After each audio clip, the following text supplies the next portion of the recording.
Muchos libros, él no tenía libros. Es rocambolesco, pero que había, España era lo único que había. Venezuela humana ha demostrado que tenemos una sola raza humana. Un poco en común es decir, somos la misma gente, somos el mismo pueblo y por alguna razón estamos divididos y esto más bien beneficia a otros, ¿no?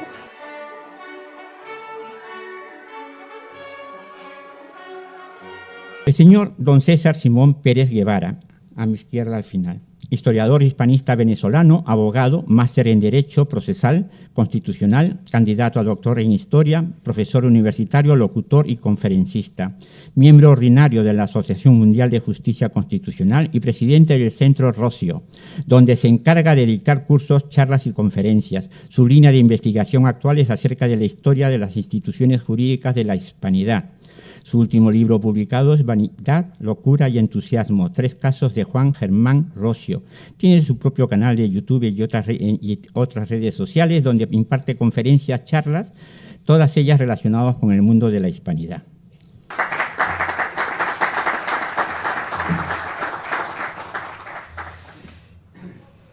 Hola, ¿se escucha?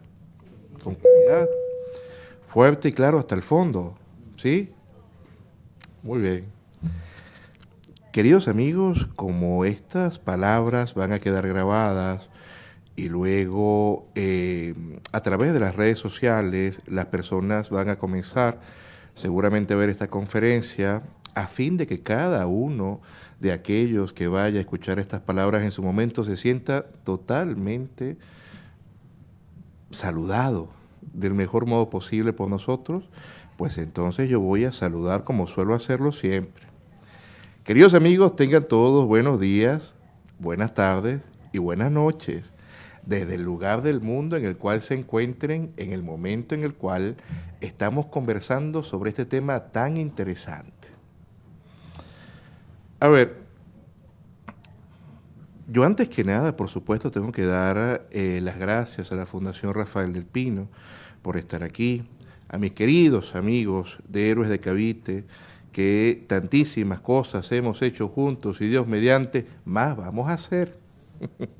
Y por supuesto que a mi apreciado Miguel, a mi apreciada Pilar, a Julio, a Manuel, a los ponentes en general que estaremos este día, por supuesto a José Ignacio, porque más vale hablar de estos temas cuando aún nosotros podemos hacerlo sin ningún tipo de inconvenientes. Fíjense ustedes, desde que el mundo hispano se ha separado, hace poco más de 200 años, yo siempre señalo que el Atlántico se ha convertido en una suerte de autopista de ida y vuelta. Más allá de que evidentemente nos hemos conformado en diferentes estados y nos hemos puesto unos nombres y unas banderas y señalamos nuestros gentilicios e intentamos siempre enrostrarnos las diferencias como algo fundamental, en lugar de hablar de las cosas tantísimas que tenemos en común, pues cuando la cosa está mala en un sitio, usualmente cruzamos hacia el otro. Y cuando se pone mal aquí, entonces nos devolvemos. Y pues precisamente ese es mi caso, ¿no? Porque muchas veces yo creo que es algo muy interesante poder comprender un poco quién me está hablando, esta persona que se está refiriendo a mí, ¿no? Yo tengo por parte de madre unos abuelos que llegaron a Venezuela huyendo de la guerra civil y dio la situación que de pronto, pues al momento en el cual yo he decidido hacer mi vida, me he enamorado de una mujer que tenía nacionalidad española, ¿no? De vascos. Y luego he venido para acá cuando lamentablemente la situación en mi natal Venezuela se ha hecho totalmente insostenible, porque a los autoritarismos no les suele gustar que le digan las cosas a la cara y yo tengo muy mal eso de tener que callarme las verdades frente a los tiranos, ¿no? Entonces, como ahora, gracias a Dios, estamos viviendo en una España en la cual por los momentos podemos decir cuánta cosa se nos viene a la cabeza y podemos defenderla, pues entonces yo lo que puedo hacer es trasladarles antes que nada exactamente esta vocación de libertad al momento de expresarme sobre este tema tan importante, que son las leyes de Indias. A ver, cuando usualmente nosotros hablamos acerca de las leyes de Indias en las aulas universitarias, me tocó muchísimo hacerlo en Venezuela, y en general en las redes sociales, en las conversaciones cotidianas, la gente en la gran medida de los casos ignora totalmente la existencia de unas leyes de Indias. O sencillamente dice, bueno, sí, pero fueron unas cosas que dictaba la monarquía católica en su momento, pero eso no hacía nada, la gente no le hacía caso, eso era papel mojado, eso no funcionaba, ¿no? Y por allí entonces observamos nosotros que se van las personas y cuando entramos entonces nosotros a ver a las aulas universitarias lo que son los programas de historia del derecho, en el mundo hispano, cuando se enseña, muy pobremente se habla acerca de las leyes de Indias. Eso sí, usualmente conseguimos que cuando se va a hablar de un atisbo de algo que parezca un derecho humano en cualquier otra parte del mundo, allí sí se habla, bueno, y observamos cómo hicieron esto, que parece un derecho humano, pero estaba en su época, pero de España no se habla. De las leyes de Indias no se dice absolutamente nada, ¿no? Al contrario, con el caso de España tenemos la siguiente situación. Y cuando me refiero a España, me refiero a la hispanidad, aquello que hemos sido nosotros, ¿no? En el punto en el cual observamos que se quiere explicar la historia de grandes imperios o grandes civilizaciones, usualmente se habla de ciertas características, ciertos avances, más o menos cómo comenzó este pueblo a surgir, cuál es su etapa de máximo auge, cuáles son las causas por las cuales comienza a depauperarse y por qué se acaba. Entonces, usualmente hacemos un diagnóstico del pueblo, históricamente damos nosotros lo que fue el pueblo. El Imperio Romano hizo esto, los egipcios hicieron tal cosa, etcétera, etcétera, etcétera. Pero cuando se habla de España o cuando se habla del mundo hispano, nos conseguimos nosotros con que usualmente lo que se habla es de la gente que se portaba mal en el mundo hispano, ¿no? Entonces, usualmente se tocan personas que obviamente se portaron muy mal, en contravención a la ley, a cualquier tipo normativo, que muchas veces, o la mayoría de los casos, terminaron pagando lo que vino a ser la contravención que estaban realizando en su momento, fuera un delito, fuera una falta, cualquier cosa, pero de esto no se habla. Al contrario, se dice, pues esos señores que llegaban, mataban a unos cuantos y por lo tanto entonces todo el imperio español es un imperio genocida. Es un imperio malvado, es un imperio de contrabando, es un imperio de ladrones, es un imperio... Y por allí se va, ¿no? Esta clase de situación obviamente es bastante extraña, ¿no? Porque al momento en el cual nosotros nos conseguimos como estos señores que estaban ya en la caverna, en el libro séptimo de la República de Platón, aferrados a una pared, solamente observando a lo largo de su vida sombras en la pared y pensando por tanto que las mismas eran reales, cuando de pronto nos comenzamos a quitar las cadenas, a darnos cuenta que estamos viendo sombras en la pared y vamos a ver la realidad, pues entonces vamos a plantearnos una serie de preguntas. Y por supuesto que sobre todo los que nos dedicamos a la historia, lo hacemos desde una perspectiva en la cual a través del estudio de las fuentes primarias y los análisis que con posterioridad hayan hecho las fuentes secundarias, puedan de algún modo determinar el fenómeno, ¿no? Es decir, realmente qué era ese pueblo hispano. Es verdad que solamente eran personas que mataban, personas que robaban, personas que hacían todo lo malo del espíritu humano. Pues no. Al contrario, nos damos cuenta que entre todas las cosas que el pueblo hispano hizo, e incluso en las cosas en las cuales fue el primero en particular, existió el trato hacia el contrario, que no se le quiso ver como un adversario y al contrario se le quiso tratar como un ser humano. Se le quiso tratar como una persona. Y eso es lo que ocurre con las leyes de Indias. Es algo realmente bastante extraño que una civilización que estaba fundamentalmente acostumbrada a que a través de lo que era el derecho de la guerra, el jus bellum, no era perfectamente normal que usted pudiera esclavizar a aquel que usted pudiera derrotar y por lo tanto usted le imponía sus leyes y le esclavizaba. Pero de pronto observamos nosotros cómo ahí al final del siglo XV, inicios del siglo XVI, estos hispanos comenzaron a pensar diferente y esa maravillosa figura, esa maravillosa persona, que usualmente cuando a mí me dicen que es una de las mujeres más importantes en la historia de la humanidad, yo siempre suelo decir, pero es que no puede usted minimizarla. ella no solamente es una de las mujeres más importantes, es uno de los seres humanos más importantes de la historia de la humanidad, que es doña Isabel I de Castilla, llamada la Reina Católica. Cuando la Reina Católica obtiene la encomienda del Papa Alejandro VI a través de la bula intercatera del año 1493, en el cual, conforme el dominio que se va a tener en estas nuevas tierras a las cuales se está llegando va a ser legítimo si se evangeliza al natural, y ella lo lleva a su máxima dimensión, al punto de que en su testamento observamos que le dice a sus descendientes: por favor, cuídame, protéjame a mis indígenas, que también son mis hijos. Allí nos damos cuenta que claramente existe otro modo de hacer las cosas, existe otro planteamiento, y está en la cabeza de Isabel. Ahora bien, la Reina Católica, al momento de fallecer, observamos nosotros que va a ser en buena medida, más allá de lo que va a pasar con su hija, lo que va a pasar con el esposo de su hija, estoy hablando por supuesto de Juan Araloque, de Felipe Hermoso, vamos a hablar de la etapa de Fernando II de Aragón como regente de Castilla, ahora a la muerte de Isabel la Católica.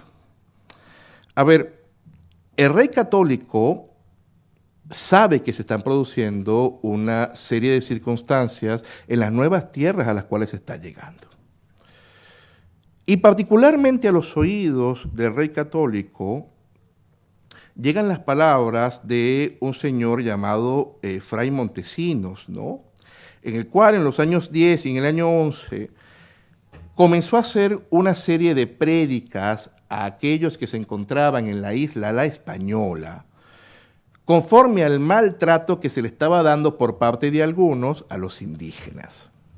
Ahora bien, ¿esto qué quiere decir? No, bueno, claramente esos malvados españoles, claro, maltratando a los indígenas como siempre, ¿no?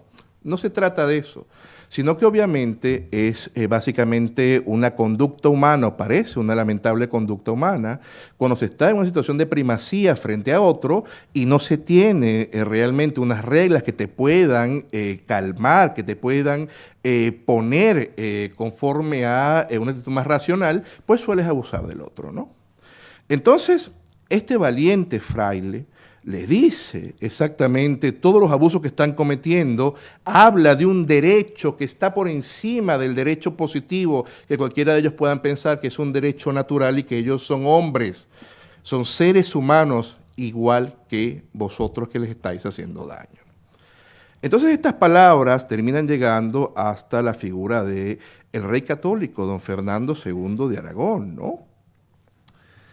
Y por supuesto que la historia podría acabarse aquí si estuviéramos hablando de otro rey. ¿Os imagináis de pronto? Bueno, él se entera de que hay unos señores que se están portando mal por allá bien lejos. ¿Qué pasa? Ah, no me importa. Sigamos en lo nuestro.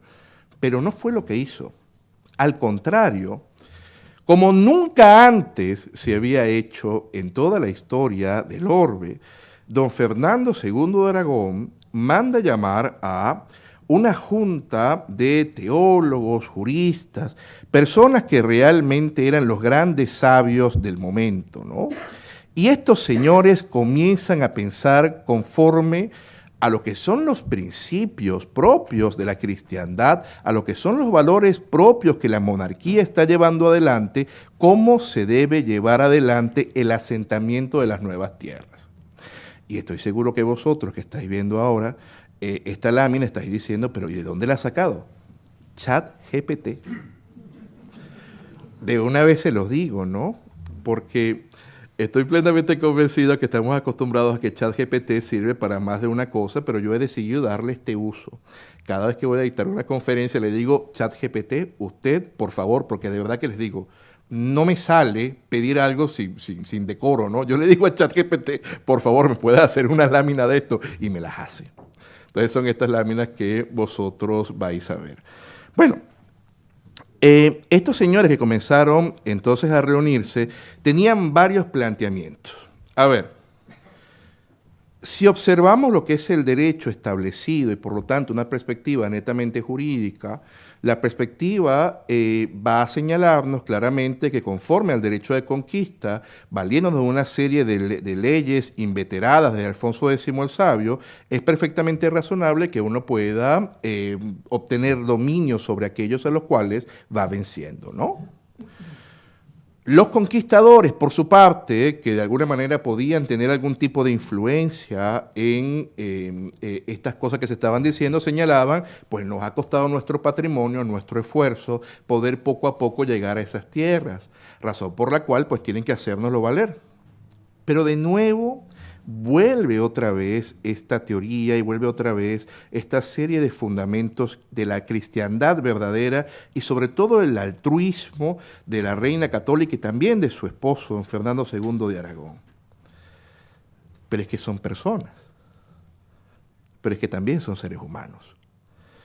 Y entre los seres humanos no tenemos esas diferencias en las cuales luego veremos, sobre todo a partir de finales del siglo XIX, inicio del siglo XX, que se hablaba de razas, ¿no? Se hablaba de estas razas humanas en las cuales unos eran superiores a las otras y a algunas de estas razas se les pretendía asemejar a los antropoides en lugar de los homínidos, ¿no? En esta época no. En esta época, siglos antes, dijeron, son tan seres humanos como somos nosotros.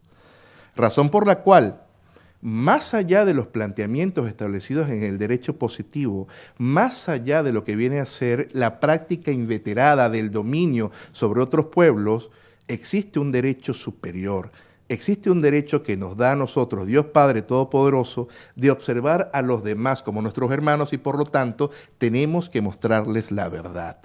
Lo más importante es evangelizarlos, hacerles nuestros hermanos y por lo tanto estar todos exactamente en el mismo camino.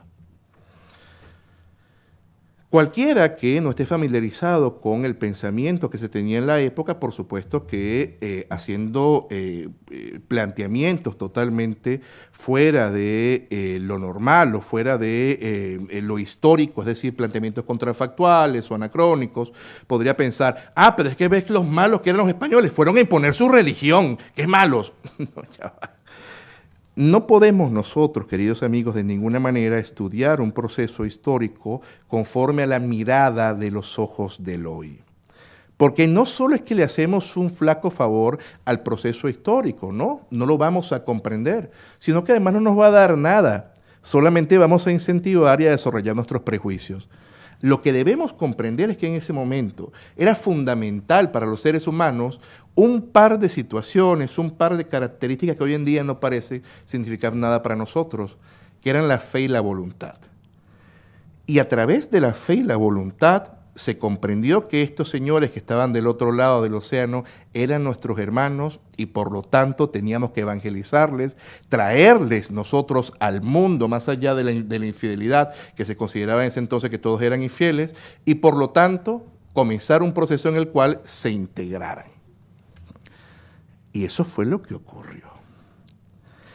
Claro, cuando uno dicta esta conferencia para hispanos, y sobre todo aquellos que están familiarizados con Hispanoamérica, estoy plenamente consciente de que sabéis que cuando van más allá del Atlántico y llegan a países hispanoamericanos se ve la mezcla, ¿no? Allí está el indígena, allí está el negro, allí está también el español, todos exactamente confluyendo en lo que se llamó posteriormente la raza cósmica. Pero cuando uno dicta esta clase de conferencias para personas que vienen de otros pueblos, ¿no?, en los cuales no existió ningún tipo de mezcla y al contrario, el indio bueno era un indio muerto, cuando uno dicta esta clase de conferencias para personas cuyos antecedentes lo que hacían era llegar a los sitios y arrasar a los que se encontraban allí y quedarse con las tierras sin evangelizar ni cosa parecida, pues entonces obviamente estas palabras suelen sonar extrañas. Pero como estoy plenamente convencido de que la gran mayoría de vosotros sois hispanos, entonces están comprendiendo exactamente cuál es el alcance y por qué llegamos nosotros hasta estos niveles. Ahora, una vez que me he encargado de situarles en el contexto del pensamiento en la época, del desarrollo de las ideas que se estaban poniendo en práctica allá, pues entonces me quedan unos escasos minutos, porque el tiempo, como siempre digo, 3, nos hace tontos, para hablar un poco acerca de la especificidad de estas leyes, ¿no? Y vosotros os preguntaréis, ¿pero por qué no te has encargado durante estas palabras de hablar más del desarrollo de estas particularidades de la ley y sí del contexto? porque lo importante es que vosotros podáis comprender el contexto en el cual se dictaron, cuál fue la axiología, cuáles fueron los grandes principios. Y comprendiendo esto en la medida de lo posible, luego podéis por lo menos llegar al propio cuerpo normativo y darse cuenta que eso fue lo que sencillamente se encargó de desarrollarse en el mismo, ¿no? Entonces vamos a observar. Estos señores, que les he comentado yo que se reunieron por orden de Fernando II de Aragón, terminaron dictando estas reales ordenanzas dadas para el buen regimiento y tratamiento de los indios del año 1512, que es lo que vamos a conocer popularmente como las leyes de Burgos. Unas leyes a través de las cuales va a comenzar a dictarse también una serie de cuerpos normativos y que en un gran compendio que se va a realizar es lo que llamamos las leyes de Indias, ¿no? Ahora, para dejárselos todavía más claro, conforme a los principios y al contexto que les he señalado durante los primeros minutos de esta charla, no quiero dejar de comentar lo que eran los principios fundamentales que se extraen de las conclusiones, ¿no? Primero, los indios son libres y deben ser tratados como tales. Segundo, los indios han de ser instruidos en la fe. Tercero, los indios tienen obligación de trabajar sin que ello estorbe a su educación en la fe y de modo que sea de provecho para ellos y para la República a cambio de mantenerlos en justicia y evangelizarlos. Cuarto, las obligaciones laborales que se impongan a los indios deben ser tolerables conforme a su constitución y deben ser compatibles con el descanso y distracción conveniente tanto diario como semanal. Yo estoy plenamente convencido que vosotros tomáis estas normas y no sé, van a Londres del siglo XIX, le dicen esto a un empresario y se ríen su cara, porque yo voy a tratar a mis obreros de este modo. Pues esto es el siglo XVI, el siglo XVI hispano, ¿eh? Sigo. A los indios se les debe dotar de casas y haciendas propias y deben tener tiempo para dedicarlas a su cultivo y mantenimiento a su manera, comprendiendo entonces la cultura de los indígenas. Luego, los indios han de tener contacto y comunicación con los cristianos como medio idóneo para su evangelización. Y finalmente, los indios han de recibir un salario justo por su trabajo, tanto en dinero como en especie. ¿Cuál es el contenido de las ordenanzas? Pues, buen tratamiento de los indígenas, deber de conservación de las propiedades de los indígenas porque se reconocía que esas propiedades eran de ellos. Usualmente estamos acostumbrados a que nos dicen, y llegaron los españoles y le robaron las tierras a esos indígenas, qué pobrecitos. Bueno, esto también se reconocía en las leyes de Burgos. Deber de respeto y buen trato de palabra y obra al indio, deber de proveer hamacas a los indios para que no estuvieran durmiendo en el suelo, deber de construir iglesias, deber de enseñar a los indios conocimientos religiosos elementales, deber de bautizar a los indios, procurar matrimonio monógamo, encargarse de la confesión y entierros, porque obviamente eran personas que no conocían la fe. Deber de trabajar de los indios, que ya lo hemos comentado, el derecho al descanso, que aquí observamos que hablaban de 5 meses de trabajo y 40 días de descanso, de nuevo les digo, impresionante para la época, prohibición de trabajar a la mujer embarazada, que se hacía a partir del 4º mes de gestación hasta los 3 años del infante. Siglo XVI, ¿eh?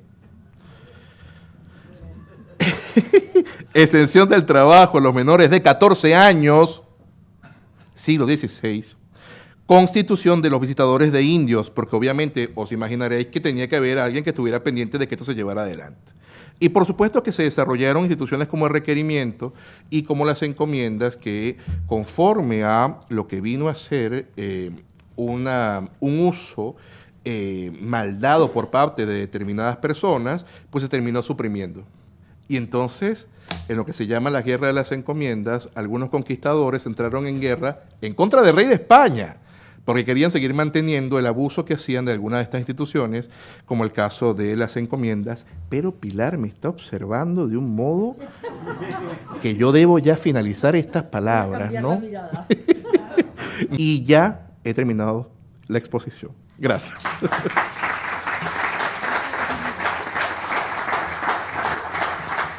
Muchas gracias César. Ha sido verdaderamente extraordinario y es extraordinario pensar que todo lo que has contado es siglo XVI España. Es algo a mí siempre me gusta mucho repetir porque a veces es difícil de creer. Muchos libros, él no tenía libros. En Venezuela. Es rocambolesco, pero que había. España era lo único que había. Venezuela humana ha demostrado que tenemos una sola raza humana. poco en común y decir, somos la misma gente, somos el mismo pueblo y por alguna razón estamos divididos y esto más bien beneficia a otros, ¿no?